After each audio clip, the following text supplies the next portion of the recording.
warahmatullahi wabarakatuh. Selamat datang di mata kuliah Psikologi Sosial. Nah, pada pertemuan pertama ini kita akan membahas tentang pengertian psikologi sosial dan ruang lingkup psikologi sosial.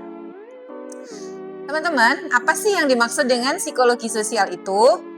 Nah, psikologi sosial adalah ilmu yang mempelajari tingkah laku individu dalam konteks sosial, sehingga manusia tidak pernah bisa terlepas dari lingkungan sosial masyarakatnya.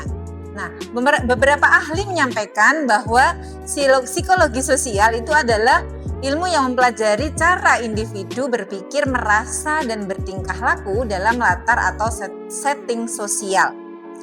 Nah, sehingga kita bisa menyimpulkan bahwa yang dimaksud dengan psikologi sosial itu adalah cabang ilmu psikologi yang berusaha memahami, menjelaskan, kemudian mengerti bagaimana pikiran, perasaan, dan tingkah laku individu yang dipengaruhi oleh kehadiran orang lain. Oke, nah sekarang kita masuk kepada ruang lingkup psikologi sosial. Apa saja ruang lingkup psikologi sosial? Ada beberapa ruang lingkup psikologi sosial. Yang pertama adalah proses individu. Bagaimana seseorang itu berproses dalam membangun persepsi, melakukan atribusi, kemudian perkembangan psikologi maupun perkembangan sosial yang dialami oleh individu. Kemudian yang kedua adalah proses interpersonal. Jadi seseorang dalam konteks kehadiran orang lain, bagaimana dia melakukan komunikasi, kemudian pertukaran sosial, sampai kemudian bagaimana emosi itu diekspresikan dalam konteks hubungannya dengan orang lain. Kemudian yang ketiga, psikologi sosial juga mempelajari tentang proses-proses dalam kelompok.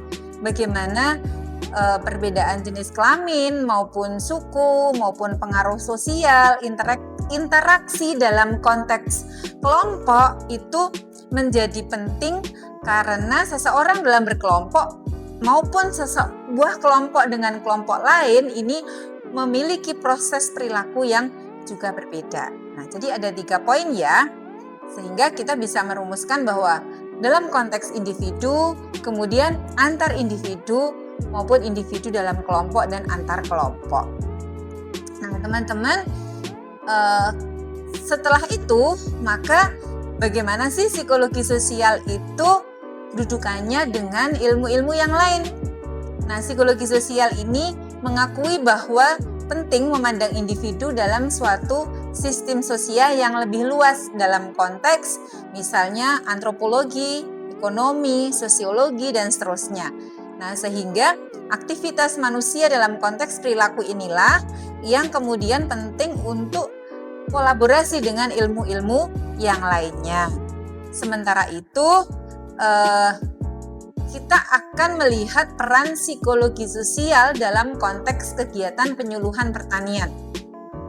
Karena kita tadi sudah mempelajari bahwa psikologi sosial itu adalah ilmu yang mempelajari perilaku individu karena konteks sosial, sehingga sangat dekatlah ilmu psikologi sosial ini dengan penyuluhan pertanian. Penyuluhan pertanian melibatkan petani, melibatkan kelompok tani, proses interaksi, proses kelembagaan kelompok, sampai kemudian bagaimana komunikasi antar petani itu menjadi instrumen yang sangat penting dalam proses penyuluhan. Sehingga hal-hal yang terkait dengan psikologi petani, baik itu persepsi, sikap, motivasi, dan seterusnya, ini menjadi sangat penting untuk dipelajari dalam konteks penyuluhan pertanian. Nah, teman-teman, sebagai seorang calon penyuluh pertanian, teman-teman harus memahami psikologi sosial, sehingga kita bisa mengetahui bagaimana proses interaksi petani dan bagaimana mereka berperilaku dalam konteks sosial supaya kita bisa melakukan penyuluhan dengan efektif. Terima kasih. Assalamualaikum warahmatullahi wabarakatuh.